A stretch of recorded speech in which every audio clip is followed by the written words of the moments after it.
मित्र, तुम तो इतनी जी तोड़ मेहनत करते हो, फिर भी अपने परिवार का भरण पोषण नहीं कर पा रहे हो, क्या बात है? अरे भाई, मैं तुम्हें क्या बताऊं। मैं मेहनत तो बहुत करता हूँ, लेकिन जितनी मैं मेहनत करता हूँ उतना अनाज मुझे नहीं मिल पाता। क्या करूं भाई, इतने ही अनाज में मुझे घर का सारा खर्च उठाना पड़ता है।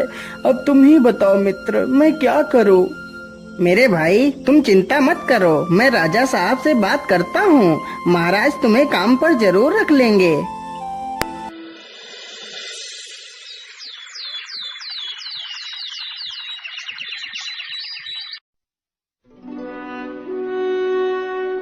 अगले ही दिन पन्ना लाल राजा से बात करता है।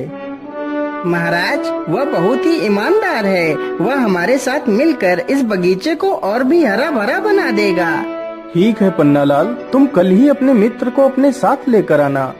अगले ही दिन पन्नालाल हीरालाल को भी अपने साथ ले जाता है।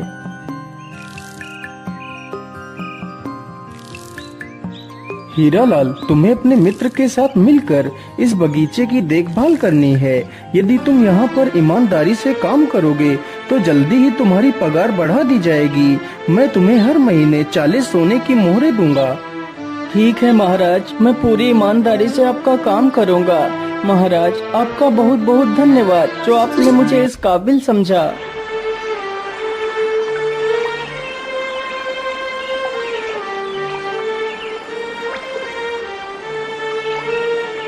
अगले ही दिन से हीरालाल अपने मित्र पन्नालाल के साथ काम करने लगता है। इसी प्रकार कई दिन गुजर जाते हैं।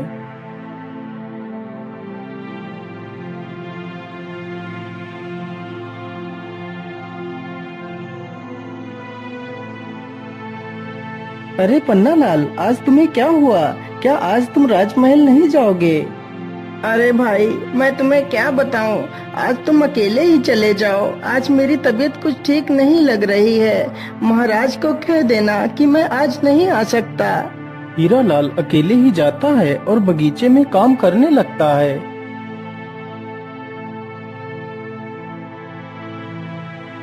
अरे हीरालाल, आज तुम अकेले ही बगीचे में काम कर रहे हो। आज पन्नालाल नहीं आया, क्या बात है? महाराज, आज पन्नालाल की तबीयत ठीक नहीं है, इसलिए वह काम पर नहीं आया है। अच्छा, कोई बात नहीं, तुम आराम से काम करो। हीरालाल, आज तुम इस स्थान पर एक वृक्ष लगा देना। ठीक है महाराज, मैं अभी थोड़ी देर में ही वृक्ष लगा दूंगा। हीरालाल की ये बात सुनकर राजा वहाँ से चला जाता है। मैंने फूलों को तो पानी दे दिया है, चलो अब इस स्थान पर एक गड्ढा खोदकर एक वृक्ष लगा देता हूँ। इतना सोचकर हीरालाल गड्ढा खोदने लगता है। कुछ देर गड्ढा खोदने के बाद अचानक हीरालाल के फावड़े में कोई वस्तु टकराती है। अरे ये क्या? ये आवाज किस चीज की थी? मुझे लगता है यहाँ पर कोई वस्तु जरूर है। मैं ऐसा करता हूँ, जल्दी से इस स्थान को खोद देता हूँ। हीरालाल जल्दी से उस स्थान को खोद देता है। अरे वाह, ये तो एक संदूक है, जरूर इसमें कोई कीमती वस्तु होगी। चलो मैं इसे खोलकर देखता हूँ। हीरालाल जैसे ही संदूक को खोलता है तो देखता है, अरे वाह, यह संदूक तो सोने की मोहरों से भरा हुआ है। चलो मैं जल्दी से इस संदूक की खबर राजा को दे देता हूँ। महाराज जल्दी चलिए, बगीचे में कोई पुराना संदूक निकला है।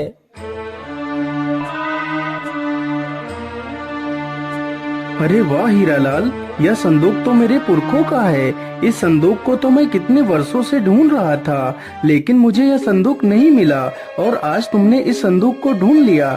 मैं तुमसे बहुत प्रसन्न हुआ। आज तुमने अपनी ईमानदारी का खरा सबूत दिया है हीरालाल, इसलिए मैं तुम्हें कुछ इनाम देना चाहता हूँ।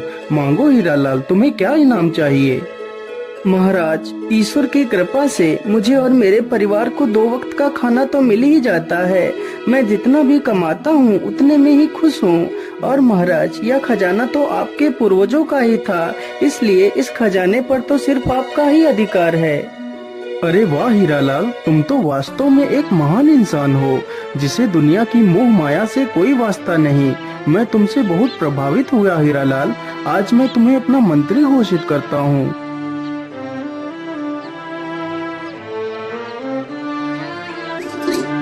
अगले ही दिन से हीरालाल मंत्री बन जाता है।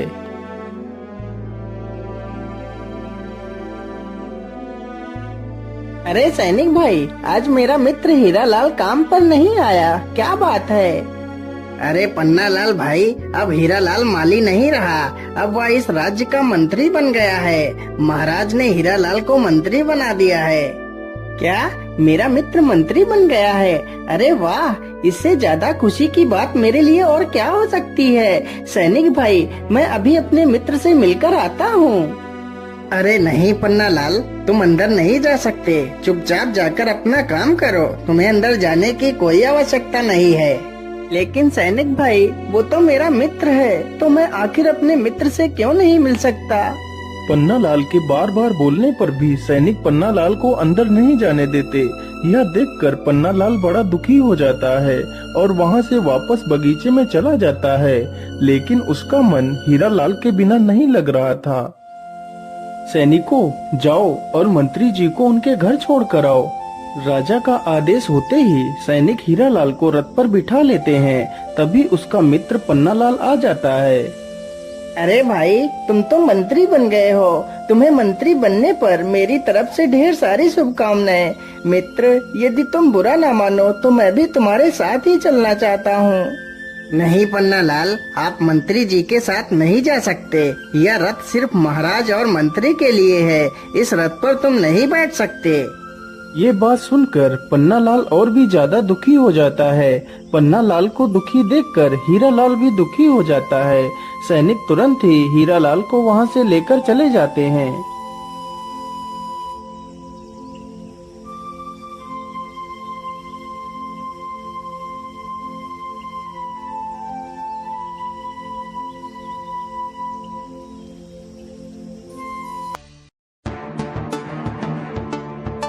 अरे ये क्या, ये वृक्ष अचानक से सूखने कैसे लगा? देखते ही देखते पूरा वृक्ष कुछ ही पलों में सूख जाता है। ये देखकर पन्नालाल काफी ज्यादा परेशान हो जाता है। अरे ये क्या, ये तो सारा पेड़ सूख गया। महाराज को तो यह बगीचा अत्यंत प्रिय है, यदि बगीचे में कुछ हो गया तो महाराज मुझे नौकरी से भी निकाल देंगे। मुझे जल्दी से चलकर महाराज को सारी बात बता देनी चाहिए। पन्नालाल तुरंत ही राजा के पास जाता है और सारी कहानी सुना देता है। लेकिन पन्नालाल, आखिर अचानक से पेड़ कुछ ही पलों में कैसे सूख सकता है, इसका क्या कारण है? महाराज, ऐसा होना संभव है, यदि बगीचे के ऊपर से कोई पर वाला सर्प निकल जाए तो उस स्थान की सारी हरियाली धीरे धीरे नष्ट हो जाती है।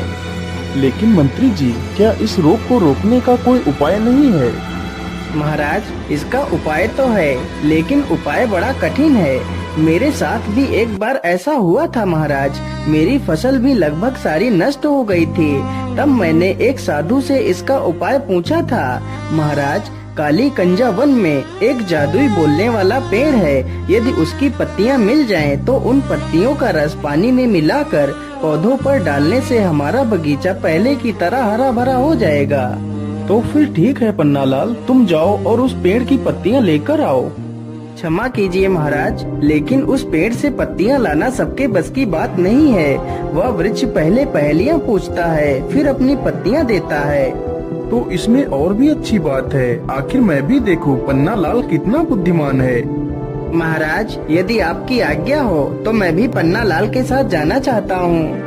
नहीं मंत्री जी, यह छोटे मोटे कार्य तो हमारे नौकर भी कर सकते हैं, तुम्हें वहाँ जाने की कोई आवश्यकता नहीं।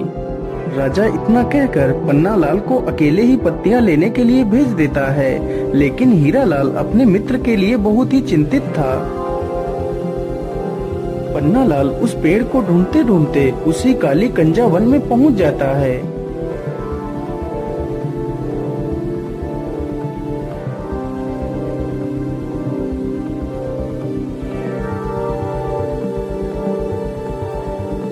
क्या करूं, कैसे पता करूं, आखिर वह जादुई पेड़ कौन सा है? मैं ऐसा करता हूं, इसी स्थान पर जोर जोर से आवाज लगाता हूं। यदि यहाँ पर कोई जादुई पेड़ होगा तो वह जरूर बोलेगा। हे जादुई पेड़, तुम कहाँ हो? मुझे आपकी पत्तियों की आवश्यकता है, कृपा कर मेरी मदद कीजिए। हाँ हाँ इंसान, क्यों नहीं, मैं तुम्हें अपनी पत्तियां दे सकता हूँ। यदि तुम मेरी 3 पहेलियों के सही जवाब दोगे तो मैं तुम्हें अपनी पत्तियां दे सकता हूँ। लेकिन याद रहे, यदि तुमने मेरी पहेलियों के गलत जवाब दिए तो मैं तुम्हें हमेशा के लिए बंदी बना लूंगा। ठीक है वृक्ष देवता, आप अपनी पहेली पूछ सकते हैं। तो फिर बताओ मेरी पहली पहेली, ऐसा क्या है जिसे हम देख तो सकते हैं लेकिन छू नहीं सकते? पन्नालाल पहेली सुनकर डर जाता है क्योंकि उसे उस पहेली का जवाब नहीं पता था। मुझे लगता है तुम्हें मेरी पहेली का जवाब नहीं पता है। चलो मेरी दूसरी पहेली सुनो। मैं अलबेला कारीगर, काटू काली घास, राजा रंक सिपाही, सिर झुकाते मेरे पास। तथा मेरी तीसरी पहेली, खुशबू है पर फूल नहीं, जलती है पर जलन नहीं। लेकिन वृक्ष देवता, मुझे तो इन तीनों पहेलियों का जवाब नहीं पता है। अरे इंसान, तुमने तो मेरी एक भी पहेली का जवाब नहीं दिया, इसलिए मैं तुम्हें पत्तियां नहीं दे सकता और वादे के अनुसार तुम्हें बंदी बनाना पड़ेगा। इतना कहकर वृक्ष पन्नालाल को बंदी बना लेता है। उधर पन्नालाल का मित्र हीरालाल पन्नालाल से मिलने के लिए तरकीबें सोच रहा था। महाराज, आज मेरा स्वास्थ्य कुछ ठीक नहीं लग रहा, इसलिए आज मैं आराम करना चाहता हूँ महाराज। ठीक है मंत्री जी, आप जाकर आराम कर लीजिए। मंत्री चुपचाप महल के पीछे के दरवाजे से निकल जाता है।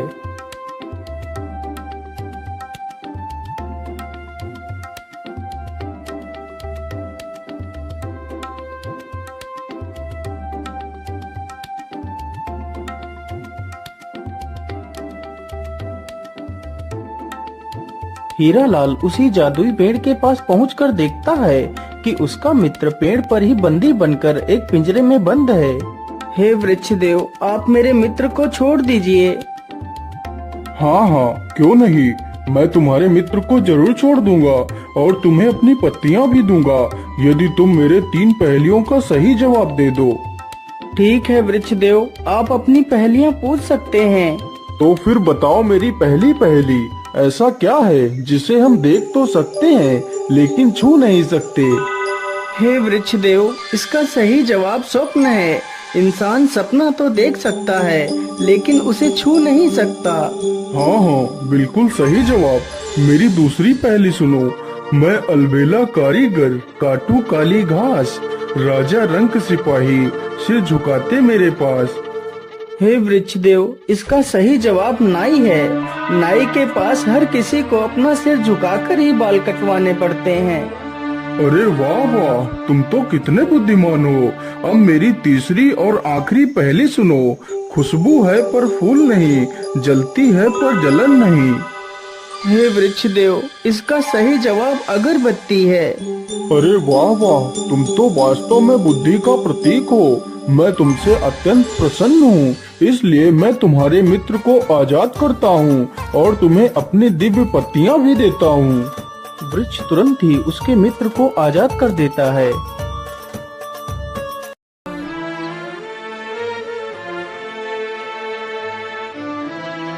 हीरालाल अपने मित्र पन्नालाल को अपने गले से लगा लेता है।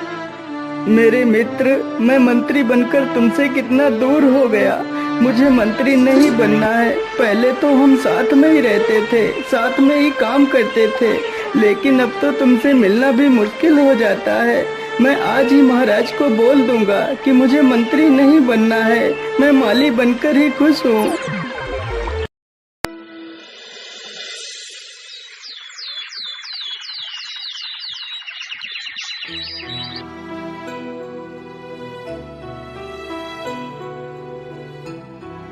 लेकिन मंत्री जी, आप मंत्री क्यों नहीं बनना चाहते? इस पद के लिए तो लोग पागल हो जाते हैं, लेकिन तुम ऐसा क्यों करना चाहते हो? महाराज, मैं मंत्री बनकर अपने मित्र को खोना नहीं चाहता। यदि मैं आज उस वृक्ष के पास नहीं जाता तो मेरा मित्र वापस लौटकर कभी नहीं आ पाता। मैं मंत्री बनकर अपने मित्र से पूरी तरह अलग हो चुका हूँ। अब मैं अपने मित्र को नहीं खोना चाहता, इसलिए मैं मंत्री नहीं बनना चाहता महाराज। मुझे एक माली बनकर ही रहना है। हीरालाल की ये सारी बातें सुनकर राजा भी भावुक हो जाता है। वाह हीरालाल वाह, तुम तो नाम के ही नहीं, बल्कि सच में एक हीरे हो। मैं तुम्हारी मित्रता को प्रणाम करता हूँ। आज से तुम हमेशा अपने मित्र के साथ ही रहोगे। इस प्रकार हीरालाल और पन्नालाल फिर से दोनों साथ में ही काम करने लगते हैं।